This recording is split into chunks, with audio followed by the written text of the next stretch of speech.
La carretera se extendía ante él como una interminable cinta de asfalto. Gabriel estaba acostumbrado a estos viajes solitarios. Había conducido por horas, rodeado por el silencio de la noche, y aún le quedaba un largo trayecto por recorrer. Era un hombre de rutina, y cada kilómetro lo acercaba más a su destino, a la tranquilidad de una noche de descanso después de entregar su carga. La ruta del silencio, así llamaban a ese tramo de carretera. No era su nombre oficial, pero se había ganado esa reputación a lo largo de los años. Historias de camioneros que desaparecían, de autos que se averiaban sin razón, de luces inexplicables en el cielo, eran solo algunas de las cosas que se contaban. Gabriel nunca les había prestado mucha atención. Para él, la carretera era simplemente un medio para llegar a su destino. Nada más. El reloj del tablero marcaba las 3 de la madrugada, la hora en la que el cansancio comenzaba a hacerle mella. Sus ojos empezaban a pesarle, y el café que había tomado en la última estación de servicio ya no tenía el mismo efecto. Miró el paisaje desolado a ambos lados del camino, vastas llanuras y montañas en el horizonte. No había ni una sola señal de vida, solo el viento arrastrando polvo y el sonido monótono del motor del camión. De repente, a lo lejos, distinguió una figura en el borde de la carretera. A medida que se acercaba, pudo ver con más claridad, era una mujer. Estaba de pie, sola, en medio de la nada, con un vestido blanco que parecía brillar bajo la luz de los faros. Gabriel frenó, sorprendido de ver a alguien tan tarde en un lugar tan apartado. Su instinto le decía que no era normal, pero su sentido de la responsabilidad lo obligó a detenerse. Bajó la ventanilla del camión, y con cautela, le preguntó si necesitaba ayuda. La mujer no respondió de inmediato. Parecía asustada, desorientada. Finalmente, con una voz suave y quebrada, le pidió un aventón hasta el próximo pueblo. Gabriel dudó por un momento, pero decidió que no podía dejarla allí sola. Le abrió la puerta y la mujer subió en silencio, sentándose en el asiento del copiloto sin decir una palabra más. El silencio se hizo pesado dentro de la cabina. Gabriel trató de iniciar una conversación, pero la mujer apenas respondía con monosílabos. Se limitaba a mirar hacia adelante, como si estuviera absorta en sus propios pensamientos. Algo en su comportamiento lo inquietaba, pero intentó sacarse esa sensación de la cabeza. Pensó que tal vez había tenido una mala experiencia y no quería hablar de ello. Continuaron en silencio durante varios minutos, hasta que Gabriel empezó a notar algo extraño. La temperatura en el interior del camión había descendido bruscamente. Aunque afuera hacía calor, dentro sentía un frío inexplicable que le calaba hasta los huesos. Ajustó el aire acondicionado, pero no sirvió de nada. Giró la cabeza para ver a la mujer, pero se dio cuenta de que ya no estaba. El asiento del copiloto estaba vacío. Frenó bruscamente, su corazón latiendo con fuerza en el pecho. Miró a su alrededor, buscando alguna señal de la mujer, pero no había rastro de ella. Era imposible que hubiera salido sin que él lo notara, pero tampoco estaba allí. Estaba solo en la carretera, y el silencio era absoluto. Encendió nuevamente el camión, decidido a seguir adelante. Tal vez todo había sido producto de su cansancio, una alucinación causada por la falta de sueño. Aceleró y continuó su camino, pero la sensación de inquietud no desaparecía. Algo en esa carretera no estaba bien. Poco después, vio algo en el retrovisor que lo hizo detenerse nuevamente. A lo lejos, entre la oscuridad, pudo ver las luces de un auto acercándose rápidamente. El coche iba a toda velocidad, zigzagueando por la carretera. Gabriel pensó que tal vez era un conductor imprudente, pero algo en la forma en que el vehículo se movía no le cuadraba. Las luces parecían parpadear de manera errática, y el coche no mantenía una trayectoria fija. El vehículo se acercó tanto que Gabriel pudo ver al conductor. Era un hombre de rostro pálido y ojos vacíos, con una sonrisa perturbadora que no parecía humana. El coche pasó junto a él, y en ese instante, Gabriel sintió un escalofrío recorrer su espalda. Era como si el coche no perteneciera a este mundo, como si fuera algo más allá de lo comprensible. Decidió no detenerse más. Aceleró, intentando dejar atrás esa sensación de terror que lo envolvía. Pero la carretera parecía interminable, y cuanto más avanzaba, más se daba cuenta de que algo lo estaba siguiendo.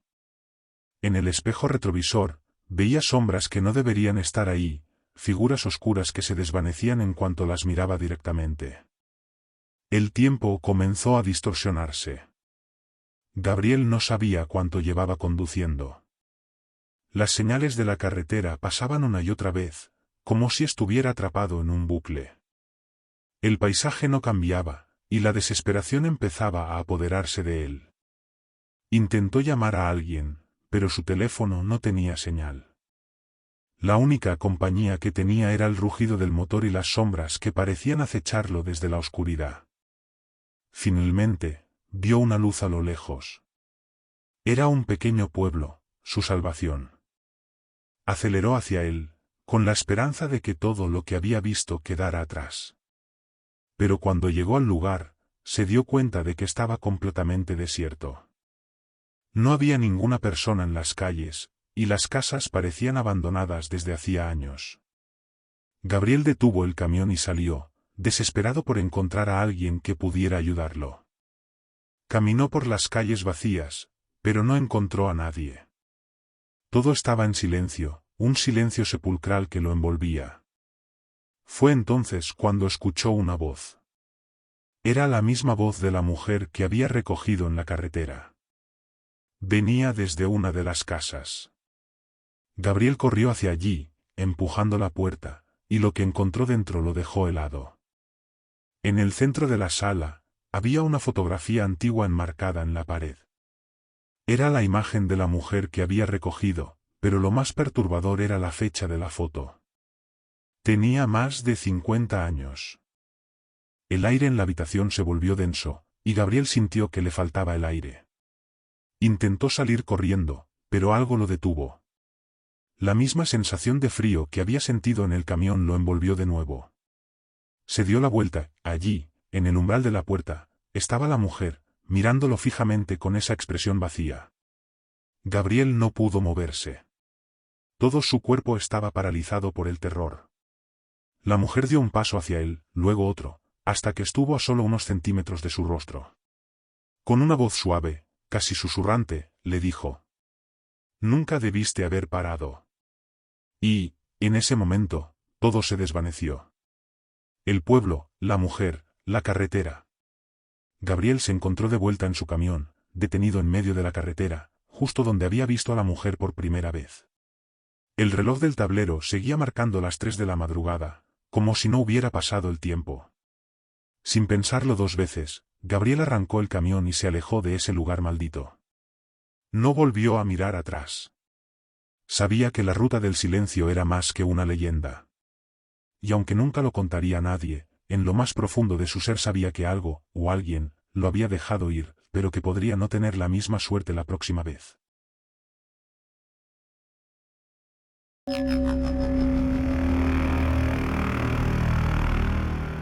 Era un día común de trabajo. Mi nombre es Roberto, y soy repartidor de comida para la aplicación Didi en México. Desde que me uní a este trabajo, me acostumbré a recorrer las calles de la ciudad a todas horas.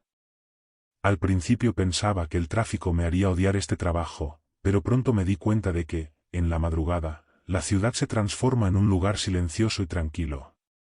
A esa hora, las calles se vacían, y se puede ver una cara diferente de la ciudad. Lo único que me molestaba eran los interminables pedidos que me mandaban a zonas lejanas, pero eso era parte del trabajo. Era una tarde-noche cualquiera cuando terminé un pedido en el centro de la ciudad. Me dirigía de regreso a casa, mi motocicleta rugía con fuerza mientras cruzaba la ciudad. Pensé que pronto podría descansar. Sin embargo, algo en el aire me hizo sentir incómodo. Había una sensación extraña, como si algo no estuviera bien. Mientras avanzaba por la carretera, las luces del atardecer se desvanecían lentamente, y el cielo pasaba de un naranja cálido a un tono gris oscuro. Al principio, no le presté mucha atención, pero a medida que me alejaba de la ciudad y me adentraba en la carretera solitaria, esa sensación de incomodidad crecía. De repente, el motor de mi moto comenzó a fallar. El sonido que hacía se volvió irregular, y luego de unos segundos, se apagó por completo. Intenté encenderla de nuevo, pero nada. Me quedé allí, en medio de la nada, con solo la luz tenue de la luna y las luces de mi moto como compañía. Miré mi teléfono, buscando una señal, pero nada. La señal estaba muerta. Pensé que podía caminar un poco para encontrar ayuda o tal vez esperar a que pasara algún otro vehículo. Pero la carretera parecía interminable y vacía. Lo único que podía escuchar era el susurro del viento, y lo peor, la soledad que me rodeaba. Fue cuando miré al frente que vi algo que me heló la sangre. A lo lejos una camioneta negra con vidrios polarizados se aproximaba por la carretera. No era una camioneta cualquiera. En mi país, este tipo de vehículos son bien conocidos. Estaba casi seguro de que se trataba de una camioneta del cartel de Sinaloa. La forma en que se acercaba, lenta pero con decisión, me hizo pensar que algo no estaba bien. Conocía esos vehículos, los había visto en las noticias y en las historias de otras personas. Nadie que pasara por esta carretera a esa hora era bueno. Un escalofrío recorrió mi cuerpo, y mi instinto me dijo que debía hacer algo rápido. Antes de que la camioneta llegara a mi altura, me tiré al suelo junto con mi moto con rapidez, tratando de esconderme en la vegetación que bordeaba la carretera. No podía permitir que me vieran. La adrenalina me recorría las venas, y me quedé quieto, sin moverme, sin respirar. Solo podía escuchar el sonido del motor acercándose. Mi corazón latía tan fuerte que temía que me oyeran. Miré con cautela desde el suelo, entre las hierbas, mientras la camioneta pasaba frente a mí. Los faros iluminaban brevemente mi rostro, pero no me vieron. No sé cómo, pero no me detectaron. Pasaron, sigilosos, como una sombra. Podía ver las figuras dentro, hombres de aspecto rudo, tatuados, con la mirada fija y peligrosa. Pasaron de largo, y mi cuerpo no se relajó hasta que ya no pude escuchar el sonido del motor. Aún temblando, me quedé allí unos minutos, sin moverme, con el miedo a flor de piel. Sabía que no debía quedarme más tiempo en ese lugar, que cualquier cosa podía pasar. El sudor me empapaba la espalda, y me sentía como si todo mi cuerpo hubiera quedado paralizado por el miedo. Estaba solo, y esa sensación de peligro, de estar en la línea entre la vida y la muerte, me dejó sin aliento. Pensé en levantarme y correr, pero el miedo a que me atraparan me paralizaba. Estaba atrapado en una carretera solitaria, sin salida. Justo cuando estaba a punto de rendirme, algo cambió. En la distancia, vi luces nuevamente. Esta vez, no era la camioneta oscura, sino el brillo de un auto. En un principio, pensé que era otra de esas personas malas. Mi mente aún estaba en alerta máxima. Pero a medida que el auto se acercaba, pude ver que era un vehículo más pequeño, una camioneta común. Decidí que era mi última oportunidad, así que me arrastré un poco más, hasta quedar en el borde de la carretera. Cuando el auto pasó cerca, levanté la mano rápidamente, intentando llamar su atención. El vehículo frenó y se detuvo justo frente a mí. La ventana del conductor se bajó lentamente, y un hombre de aspecto rudo, pero con un aire más amable, me miró. Era un campesino, parecía cansado pero dispuesto a ayudar. Le expliqué rápidamente lo que había pasado, que mi moto se había detenido y que no sabía qué hacer. Estaba temblando, mi voz quebrada por el miedo. El hombre me miró unos segundos, evaluando la situación. ¿Te pasa algo, joven?, me preguntó, algo preocupado por mi aspecto. Le expliqué lo que había sucedido, mi encuentro con la camioneta y el miedo que sentía de estar en esa carretera. El hombre, al parecer, no entendió la magnitud de mi miedo, pero sí aceptó ayudarme. Bajó de su camioneta y comenzó a inspeccionar mi moto. En cuestión de minutos, revisó las conexiones y con un par de movimientos, mi moto volvió a arrancar. Ya está, muchacho. Tu moto solo necesitaba un poco de atención. ¿Qué haces por aquí a esta hora?, me preguntó. Lo miré agradecido, sintiéndome aliviado, aunque aún con los nervios a flor de piel. Sabía que la carretera no era un lugar seguro a esas horas. Pero al menos ahora tenía algo de esperanza. Gracias, de verdad. No sé qué habría hecho sin tu ayuda, dije, mientras subía a mi moto. No te preocupes, hijo. Ten cuidado por aquí. Muchos desaparecen por esta carretera, recuerda, hay que tenerle miedo a los vivos, no a los muertos. Arranqué mi moto con el corazón aún acelerado. Miré al campesino una última vez y aceleré en dirección a mi destino. Mientras me alejaba, el miedo seguía acechando mis pensamientos. Sabía que no olvidaría lo que había vivido esa noche. La carretera parecía más oscura, más peligrosa, y aunque había sobrevivido a esa pesadilla, me quedaba una sensación de inquietud. Algo en mi interior me decía que aquella carretera siempre sería diferente para mí de ahora en adelante. Al fin, llegué a casa. Aunque estaba agradecido por haber sobrevivido, nunca más tomé esa carretera sin recordar lo que me había sucedido esa noche. El recuerdo de la camioneta negra, el cartel, y el miedo palpable que sentí, me persiguieron durante mucho tiempo. Ahora solo queda la anécdota. Si el vídeo te gustó, dale like y suscríbete para que no te pierdas ningún vídeo. Nos vemos en otro vídeo.